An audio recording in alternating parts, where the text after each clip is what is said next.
Why does Ukraine need to speak with the global south? How can it have these conversations?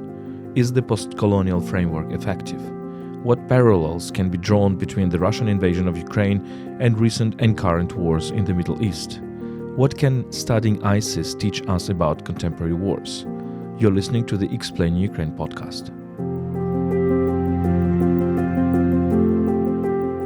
Explaining Ukraine is a podcast by UkraineWorld, a multilingual media about Ukraine. My name is Volodymyr Yermolenko. I'm a Ukrainian philosopher, chief editor of UkraineWorld, and president of PEN Ukraine. In this episode, I speak to Dr. Omar Ashour, professor of security and military studies at the Doha Institute for Graduate Studies in Qatar and the University of Exeter in the UK. Before we start, let me remind you that UkraineWorld is brought to you by Internews Ukraine, one of Ukraine's largest media NGOs. You can support our work at patreon.com/UkraineWorld. We provide exclusive content for our patrons. You can also support our regular volunteer trips to the front lines at PayPal, ukraine.resisting@gmail.com. You can find these links in the description of this episode. This episode is produced in partnership with the Ukrainian Institute, the country's major public and cultural diplomacy institution.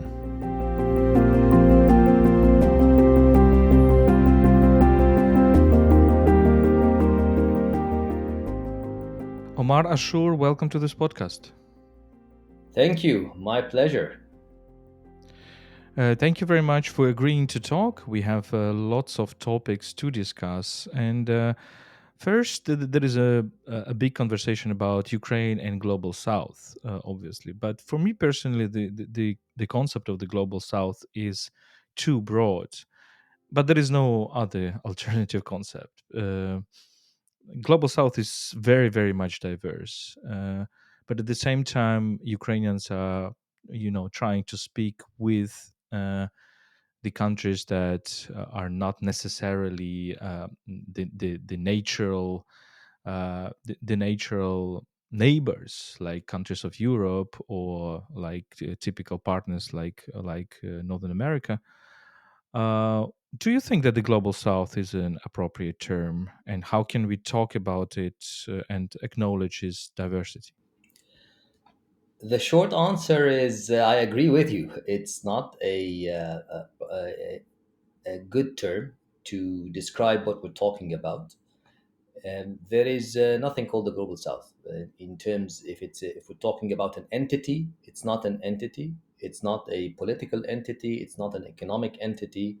It's not a military entity or otherwise. Really, like there is a lot of criticism leveled at the term the West, because, but it does describe something, a set of similar political systems, mainly liberal democratic governance, uh, free market, developed economies. So there is a very common features. These features, if you took the global south, if we're talking about the G77, which is the largest bloc that represents countries of the so-called global south in the United Nations, or we talk about the expanded BRICS, you won't find these similarities. You will find, in terms of the political shape, you'll find democracies, semi-democracies, or hybrid systems, and authoritarian systems. You'll find all type of economies, and you will find very conflicting foreign policies, security policies, military policies. So it doesn't describe, because also the number of states are huge, and they range from Chile in the west, all the way to Indonesia in the east, and Philippines in the east. So a lot of countries there. But despite that lack of accuracy of the term, it is very, very important for Ukraine to expand its alliances, its friendships, and look into the global south, because otherwise, if this space is left, it will be filled by others who are not friendly to Ukraine, including the Russian Federation. But isn't it better just to talk country by country? Like we go to Africa and we speak with the important powerful countries, or countries that are more have more willingness to talk about Ukraine, to talk with Ukraine. If you go to Asia, there is a certainly natural allies like South Korea or like Japan or like Singapore, maybe a few others. But there are definitely countries that are much more difficult. Or do you think that still there is something that is in common of this concept of global South, which is of course a certain opposition to the West? Let's say also the West is also a little bit an artificial concept, but still there is this idea. Because what worries me is that we are again polarizing the world if we're talking in these terms, the West or the global North versus global South. This is precisely what Russia is trying to do. Is trying to make the world more polarized, as it's trying to polarize the domestic policies in many different countries. It is also trying to polarize the world. What do you think? Uh, Yes, I also agree, but it's already polarized, unfortunately, mainly because of unfortunate historical experiences. But on the first part of the question, you are right in terms of tailoring the communication, the strategic communications, the foreign policies towards specific countries because each of them have very different experiences, whether in the global south or in the west. The policies, for example, at the beginning of the Russian invasion of Ukraine, the policies of the UK and Germany were not the same, right? And you had to talk to tailor the requests, the demands, the policies, the relationships towards two countries which are pillars of the West, right? Part of the larger Western alliance.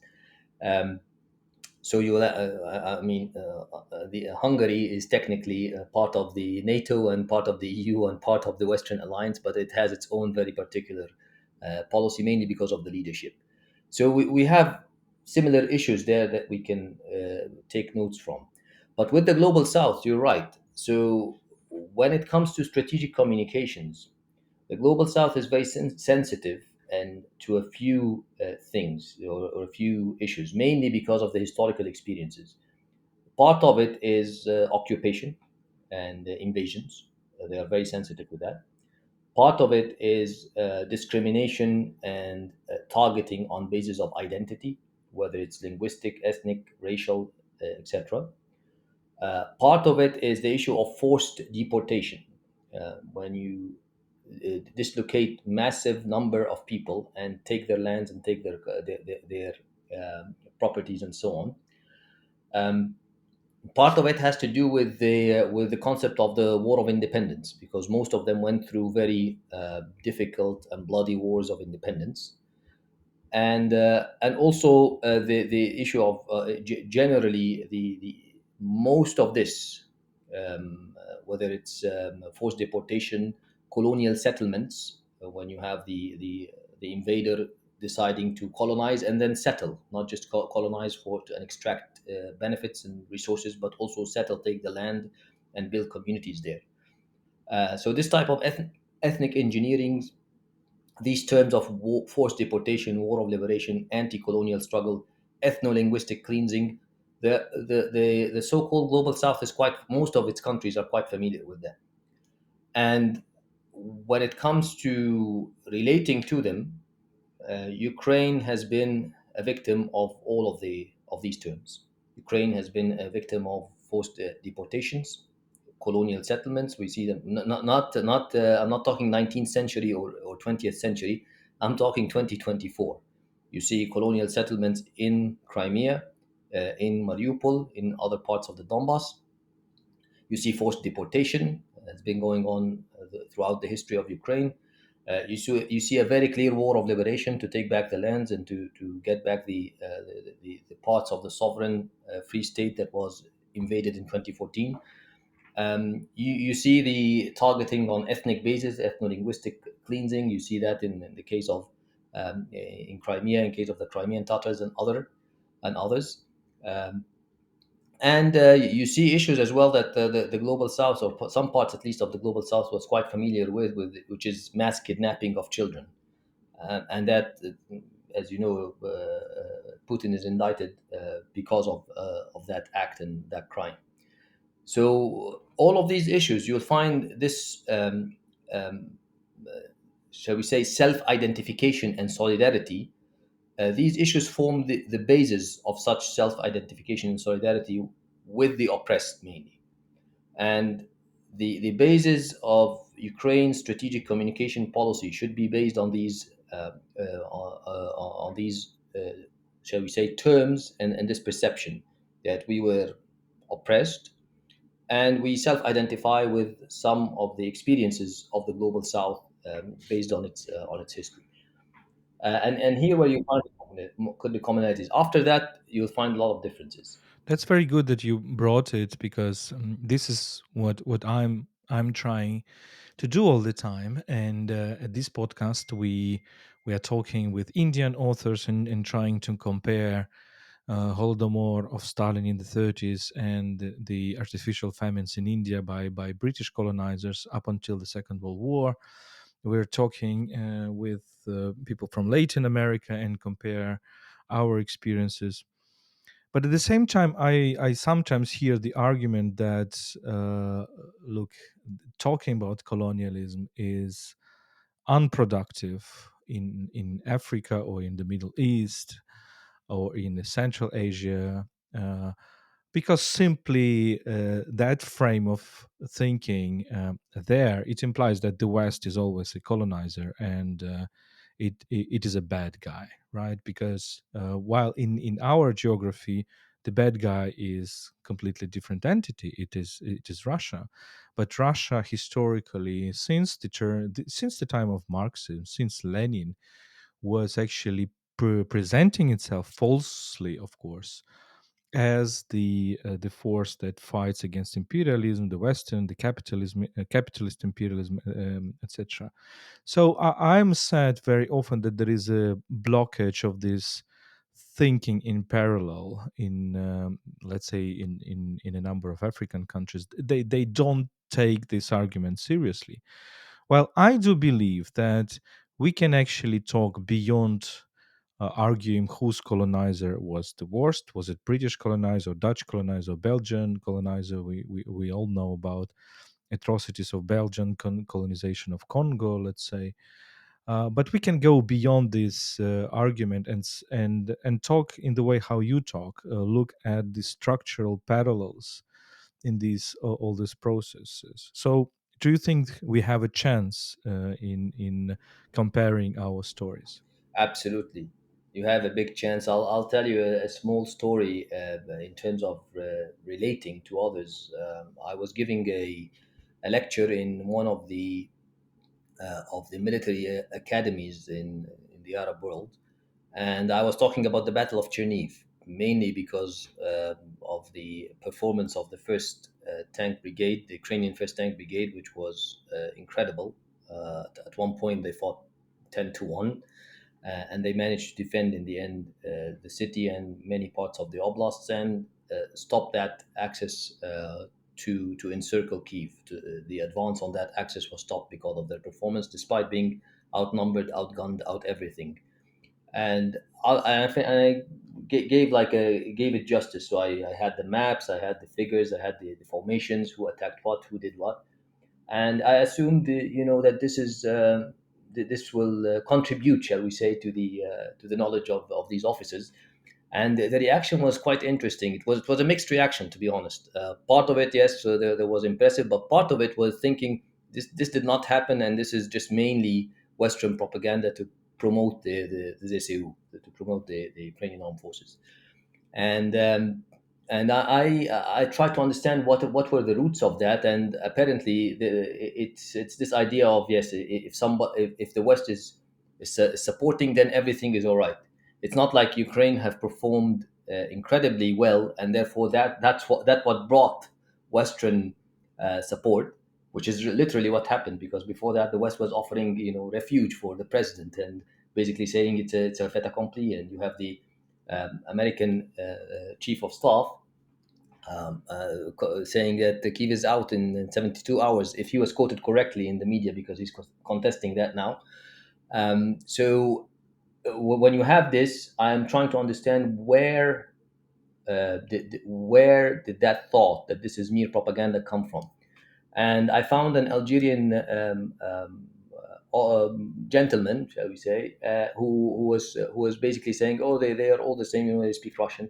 And I told him, do you remember, you know, the entire command of Algeria's war of independence were speaking French, were Spanish speakers. They did not speak Arabic, and you know, some of them had to learn Arabic later on, you know, in a very late stage of their years. Um, and then you see that, oh, so we've been through this before. We understand, you know, what kind of structural bias could and the oppressor education system, you know, can you will need to fight the colonial powers with their own language while speaking their language. So you see some when you get into a bit of the details, you will see some differences. But also, I wanted to I think you mentioned something about the tailoring towards the audience, and this is, I think, very important to be able to tailor the message to the audience in a way that to make them understand that it's there are three levels here. One, we don't have to name bad guys or bad countries because there's nothing as such. You know, all countries at one point or another had bad practices, so we are undermining and we're opposing and we're fighting against bad practices such as the ones I mentioned: ethnic cleansing, forced deportation, colonialism, settler colonialism, and so on. This is what we're fighting against. And this is a commonality between Ukraine and India, Brazil, the Congo, elsewhere. Um, the other thing is that in the West, the big difference is that there is a new generation. And that new generation, part of its political establishment and the overwhelming majority of its societies condemn what has happened.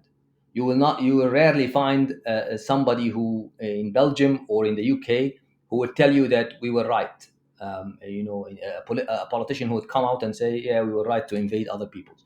You will see apologies, you will see condemnations, you will see revision of the history in the education system. I'm a product of Canadian and British universities. You know, the amount of criticism to what happened to the indigenous people in Canada or the practices of the British Empire is the overwhelming is overwhelming. You will not find that in the Russian education system or among the Russian intelligentsia or definitely among the Russian politicians, because some of them are very supportive of, you know, the Russian Empire. So this is a big difference. The the current generation is not responsible for what their great grandfathers did because they were not born and they had no control over it. But now they have some control, and you will see the overwhelming condemnations of Western empires, and that's the difference, I think. I think that this is a very good argument, and I would like to continue it a little bit. When we look at Russia, it's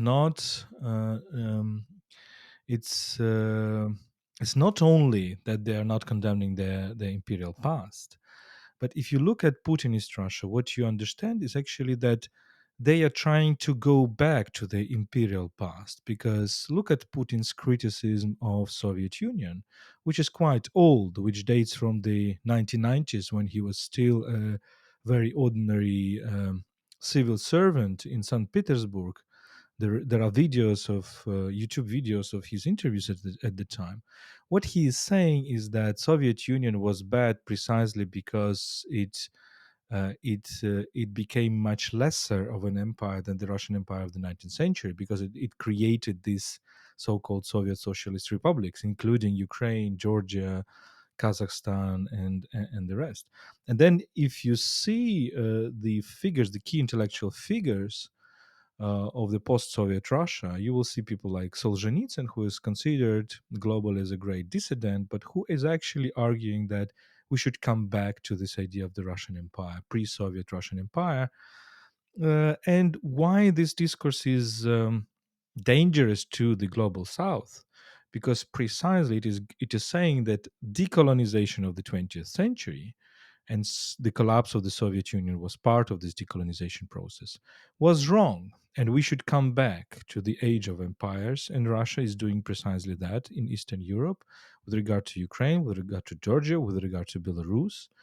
And it is saying the 21st century will be a century of re-imperialization, and therefore there is Russia, there is China, and there are many more. And I think this is a big danger to the formerly colonized countries of the global south, which fought for their independence in the 20th century, which are now, of course, going through a very difficult process of the remnants of this Western imperialism, economic domination still from the West, but still they have their independence, but they can lose this independence to the new colonial powers, primarily to China, but Russia can also play the role. What do you think? No, absolutely. And the way, if you looked at what's happening in Africa right now, the you will have security assistance between quotations by first Russian irregulars like the Wagner Group, or semi-regulars funded by the state, but the state denies its responsibility for its acts. But now it became actually the Africa Corps, so commanded directly by the Russian MOD, Ministry of Defense, and you will have these groups under the Africa Corps, because it's really the remnants of Wagner and other formations, having sort of a veto power in the national security and the defense affairs of some of the countries. They will extract some of their uh, resources, especially gold, um, and diamond and other resources, so that it becomes a black hole in the sanction system. And they do this via initially by it's sort of a hybrid warfare. So initially by a non-state force, but now that becomes officially a state force. And you would wonder, like, how much of these policies infringe on the sovereignty, especially that the regimes they are dealing with, they're either regimes that are quite authoritarian and corrupt, not elected in any way, or via rebels. So in the case of Sudan, they're supporting the rebels. The tribal militia turned into an armed state actor, like the rapid support forces. And but it's to the same effect. It's the effect of trying to have influence in these countries, to have veto powers almost over high politics, over affairs of security and military, and also extract some gold in the case of Sudan. So if you looked at this picture, it's a very interesting.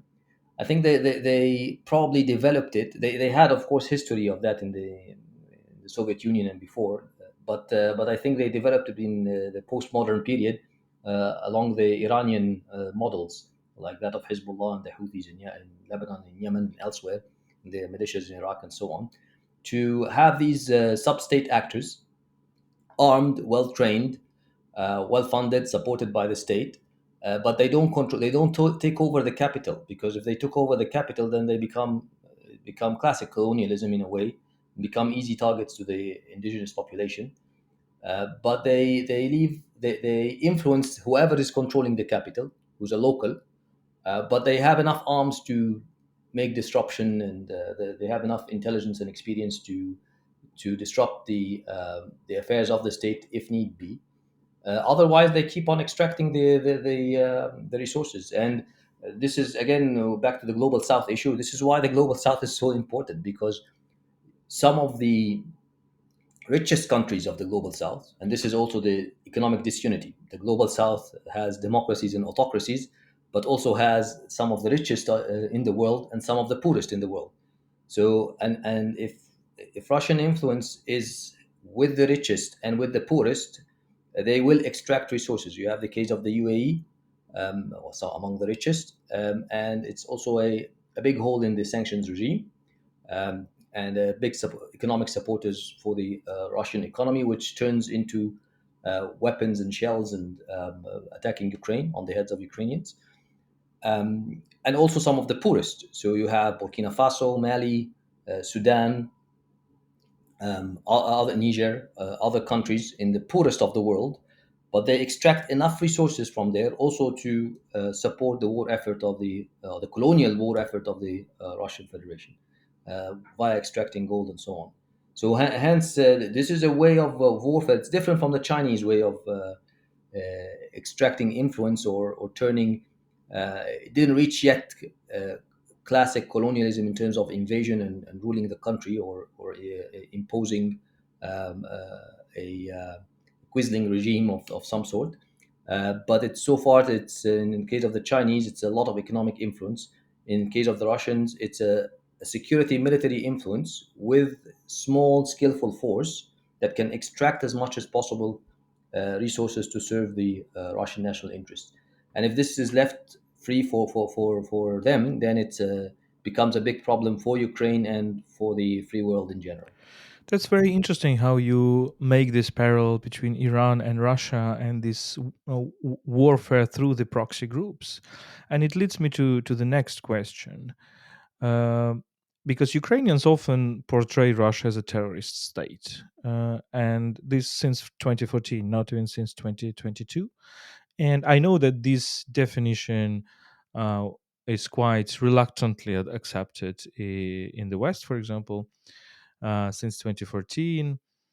But what is really behind it is not only the bombings of the civilians and all the rest with which we are so much accustomed to, but that practice of using proxy groups and guerrilla and quasi-military group as Wagner and others, which kind of erases the line between the state and the non-state, between the state apparatus, the official army, and then really terrorist groups without insignia, and you never know whom they belong to, etc.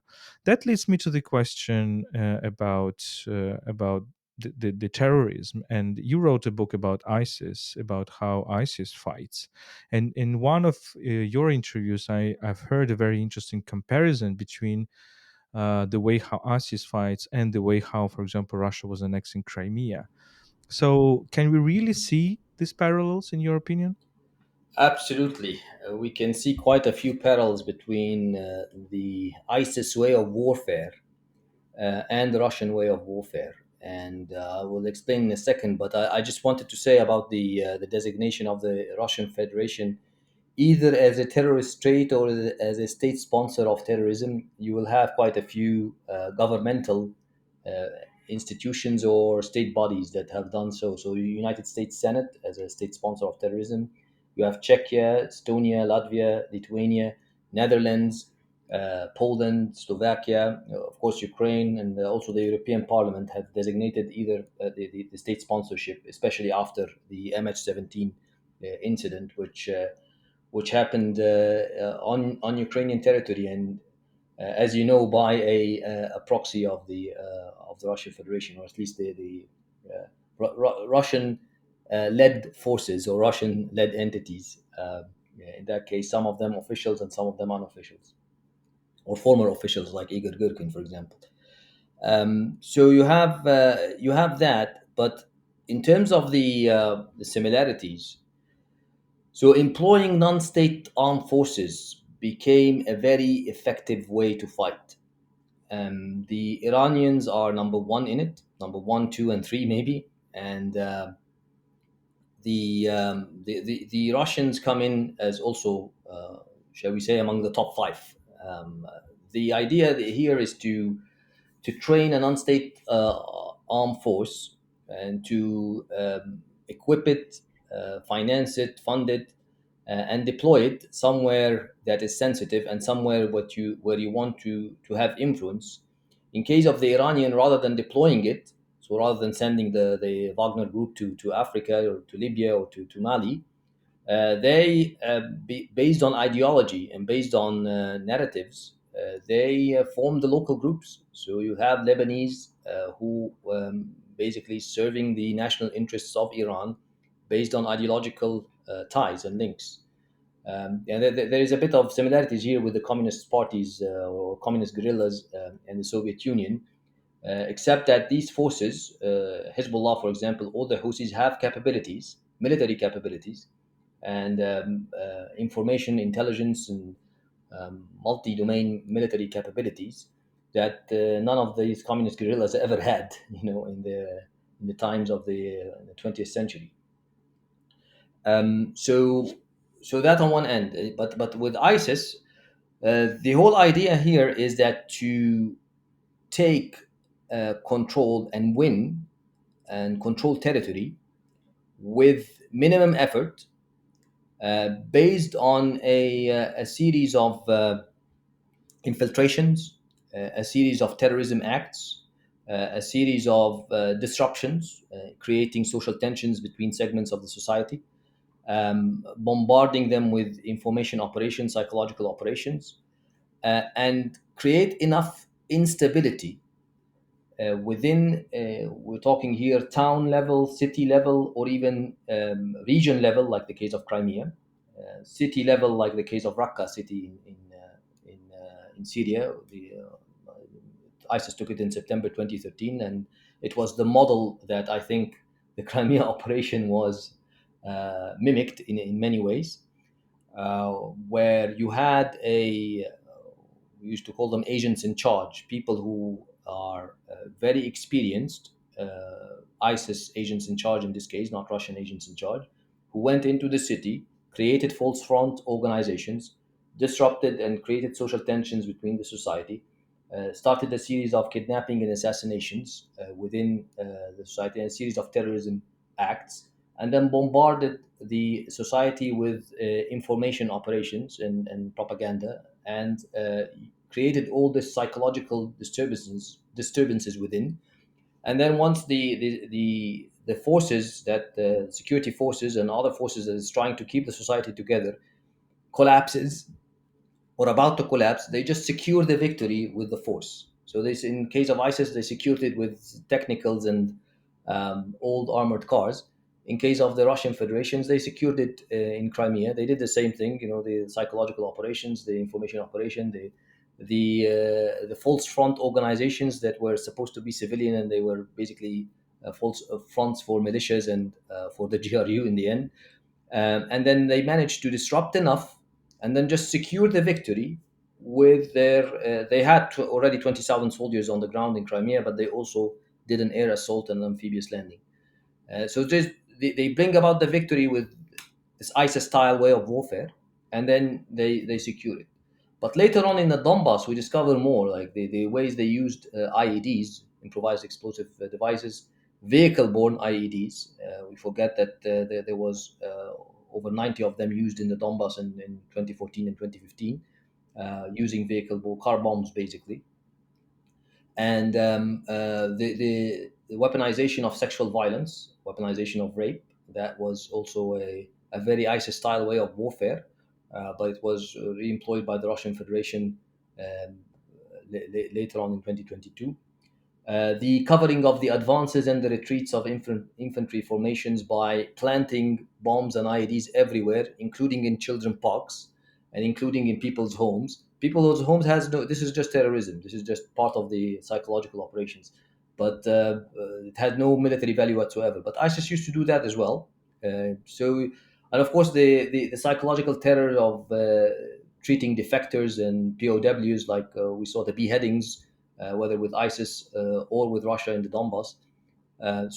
There's quite a few similarities that leads you to, this is a way of warfare that is trying to minimize or bring about victory closer by using criminal acts and terror acts and psychological operations.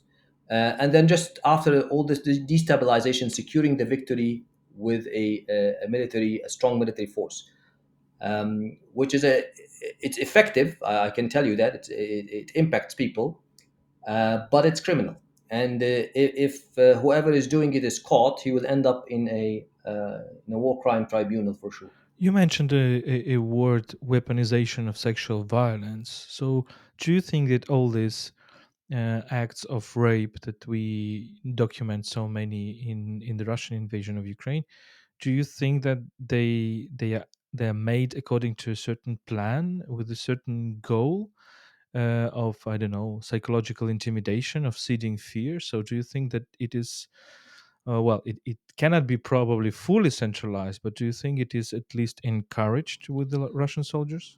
This will need further investigation, I think. But I think if you do not pursue the ones who committed this, In comparison, the British Army or the U.S. Army, if the ones who made violations were placed in jail, we know their names, we know who they are. It was very publicized. The soldiers who were committed violations. It wasn't rape. It was mainly violations of human rights, and they ended up in jail. If these violations and crimes, rape included, and other forms of sexual violence included, if they went with impunity and there is no punishment or investigation in what has happened, then it's a sort of an indirect green card. It's an unofficial green card. Do whatever you want, and you won't be persecuted. And I think this is what's happening. I don't know if this is coming from above, but it needs somebody to take the decision that we're not. Because you saw some of these crimes well publicized. We know the faces, we know the names. They came out on social media. It was well publicized, and nothing happened, as far as I know. Let me address another story of the Middle East, and in particular the Syrian war, because we've heard from the Syrian friends that, look, there are also many similarities. And for example, the advice from the Syrian doctors that Ukrainian doctors should not put the red crosses on their cars because they endanger themselves, because Russians prefer and do it quite often. They hit medical objects, they hit medical cars, they hit hospitals in order to seed fear, seed intimidation, and basically kill those who can help the wounded soldiers. Um, and there is another story that when I was interviewing a French expert on Syria, Jean-Pierre Filiou, who told me that, look, what happened in Syria in 2013, in particular the using of chemical weapons and the non-response from the international community, actually opened the way for Putin to annex Crimea. So it was kind of a invitation that there will be no substantial consequences. Do you see these parallels? Absolutely, Syria opened the way. In a way, it's opened the way for many of the violations that happened in Ukraine. But also, in a way, we are seeing the Russian Federation see this region from the Baltics to the Mediterranean. If you think about it, think of it as one theater with multi fronts that support each other. So, for example, in 20 after Minsk two, if you looked at the amount or the number of firefights and battery exchanges, artillery battery exchanges in the Donbass, you will see some days that reached almost 40 exchanges. And it keeps on going in that range, 20, 40, 15, 40. So it keeps on going up and down, up and down. There is a period in December 2015, in that winter, that it reached zero exchanges. And when you try to see what was going on in Syria at this point, you will find Putin's uh, peace initiatives for the West. So he's basically trying to use the escalation in the Donbass to serve his interests in Syria, in one way or another. And this is the perception of this strategic arc, to use the term, as Baltics to the Mediterranean. This is sometimes even people would think Baltics all the way to the Red Sea. This is just one theater, as opposed to the Eastern theater with the Chinese from Korea to Taiwan. It's pretty much a similar distance. It's about 2,000 kilometers, 2,000 to 3,000 kilometers. Similar distance in both theaters, and you pressure one front there to alleviate the other front. So that was a perception, and therefore many of the lessons that was learned in Syria were applied to Ukraine. But we have to also see the differences, and the differences are as important as the similarities. So yes, the Western red lines that were not respected, don't use chemical attacks or else, all these had implications for Ukraine. He knew that he can violate he can invade, he can support a regime that is widely internationally condemned for human rights violations and for crimes against humanity. And he can keep that regime, and that regime can use chemical weapons, and they can do bombardment of civilian areas, Mariupol style, but it started in Aleppo in 2016, and get away with it because the West will not do anything. Which was actually, it was a consistent behavior. So Chechnya too, they did not do anything. Georgia 2008 did not do anything. Now Syria did not do much. Crimea after that, or before that in 24, actually yeah, before that in 2014 did not do much. The sanctions came after or the real sanctions, the heavy sanctions came out after MH17, because European women and children were their bodies were all over the Donbass. So that what prompted the sanctions. But Crimea went as if not much has happened. And then after that, the intervention in Syria in 2015, and that also went unresponded for and unpunished. So therefore, it opened the way for the full scale invasion and the full scale war in February 2022. But but let us remember also something and this is the difference between the hybrid way of warfare and the conventional way of warfare. In Crimea and in Syria, Russia did not lose much. So in Crimea, I think they lost one militiaman, one self-defense force member, and then they took Ukraine's most cherished and most geographically important or strategically important area of the south.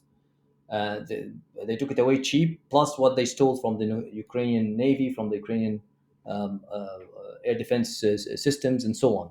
So they took a lot with very cheap costs. In Syria, it was also a cheap cost. It was their entire force there was about maybe a brigade and a half, maybe two brigades. The entire force, including the air force, the air defense, the special forces, intelligence, and so on. So there wasn't a lot. Most of what was the work was done mainly by militias.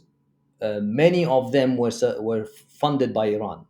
So it was Iraqi militias, Lebanese militias like Hezbollah, which was actually very quite effective, and it learned how to coordinate with Russian air force and Russian artillery in that, and to use also armored vehicles in that war. And then others like Pakistani militias, Afghan militias like the Fatimiyun. It was a brigade and now became a division. And actually, that brigade, their commanders proved very skillful. That the Russians wanted them as allies, so they switched alliance because the Russians paid them more. They switched alliance mainly from the Iranians to the Russians because of their skill. So they also select on skill who to work with. And So it didn't cost them much. The groundwork was done by others. The muscles was done by others, and therefore they had the major costs. And they stayed up in the air and using air defense and using intelligence and leading the operations in many ways. But then when they use the conventional, and that's the difference between hybrid and conventional, when they use the conventional, I think the entire force that attacked Ukraine in February 2022 is decimated. The entire somewhere between 200 to 3,000 to 200,000 to 300,000 entirely destroyed, and Ukraine even destroyed more. These are between dead, wounded, POWs, defected, or missing. So these five categories, the entire force is gone. So then it's a big lesson for Russia and big lessons for others because others I'm sure are taking notes. Hybrid is cheap and effective. Conventional may be quite costly, especially if you go against a country like and the armed forces and the people and the government of Ukraine. Yes, and let's hope that these costs that Russia will have in this war will finally be decisive for it to stop this war. Maybe my last question. We started globally from the global south, but let's zoom into the Middle East. Whom do you think are natural or potential allies for Ukraine in the Middle East? Because I assume that people who oppose Assad regime are the allies. People who oppose the dictatorships are the allies. People who see the Russian crimes or the ISIS crimes are potentially the allies. What would you advise to Ukrainians how to seek partners and allies in the Middle East? I agree absolutely. The problem is right now is most of the regimes in the Middle East, the ruling regimes at least, are not very are not democratic. Shall we put it this way? And they came, most of them, after the defeat of the another wrong term, Arab Spring. It was not just Arabs; it was many others were involved, including Kurds, including Amazighs, and so on. So it was the so-called Arab Spring, or this series of civil resistance that was in many ways modeled on Ukraine's Orange Revolution 2004, and took many notes from the 2004 revolution, from 2000 Serbia revolution, and from the Georgian revolution in 2003. So they took many notes from that, and they did their own civil resistance campaigns in 2010, 2011, and 2012. And as you know, most of these were, or actually, all of these were defeated. So you have now ruling regimes that are coming on the defeat of a pro-democracy civil resistance campaigns. But you will have some allies for mainly interest reasons, or some allies who will not support you with weapons but will support you in any other endeavor. So a country like Qatar, for example, that supported the Arab Spring in many ways, and they have this approach now for being for approaching a peace diplomacy kind of way. So anything that has to do with getting back the children, getting back the POWs, the Ukrainian POWs, or the Ukrainian kidnapped children, or with reconstruction of the occupied and now liberated territories, or with demining of the occupied territories and other liberated territories, or with education and media, they will support, and they have the resources to do so. And they are natural allies in a way, because they have on one end, not a very they have a long history with Russia, to say the least, including the assassination of the former Chechen president Salim Khan Yandarbayev in Doha in 2004. While and then they arrested the perpetrators, but then they had to hand them back to Russia, because Russia um, arrested two athletes and called them terrorists, and called for an exchange. So it went that way. Um, but also you will have people like, for example, the Syrian opposition, which saw firsthand what Russian um, colonialism or colonial practice can do, because many of these countries did not. Yes, they may have suffered from French and British colonialism at one point or another, but they did not see Russian colonialism, and that gap in history, that's the incident that we should focus on. You did not see what Russia can do to you, and if you're willing to experience this, then we're warning you here as friends and as potential allies. We have the experience to learn from ours, and we learn from yours as well. Um, so you have in this case some natural allies, and some, of course, some countries who are quite close to the West more than others. Um, they may be able to support Ukraine, but one issue that needs to also be contested is the issue of the Soviet legacy. Ukraine was, whether it was a I know it's not popular in Ukraine now, but Ukraine was a part of the Soviet Union. Ukraine provided many military assistance to many of these countries in their war of independence as part of the Soviet Union. I spoke to Algerian, to Egyptian, and to Iraqi pilots, air defense officers. Most of them were trained by Ukrainian officers, Ukrainian Soviet officers. And the last names are very clearly Ukrainian. And that legacy should not be just left for Russia. If it supported, yes, it supported some countries in the war of independence, but it supported this as part of the Soviet Union, and many of the military officers that actually did the actual training were Ukrainians. And so many of these issues needs to be highlighted, focused upon, to formulate a better strategic communication policy for the support of Ukraine in the Middle East and in the rest of the so-called global South. Thank you so much, Professor Ashour. It was extremely interesting. Thank you for this conversation. My pleasure.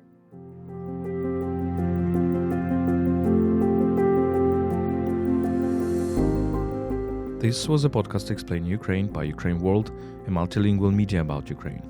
My name is Volodymyr Yermolenko. I'm a Ukrainian philosopher, chief editor of UkraineWorld and president of PAN Ukraine.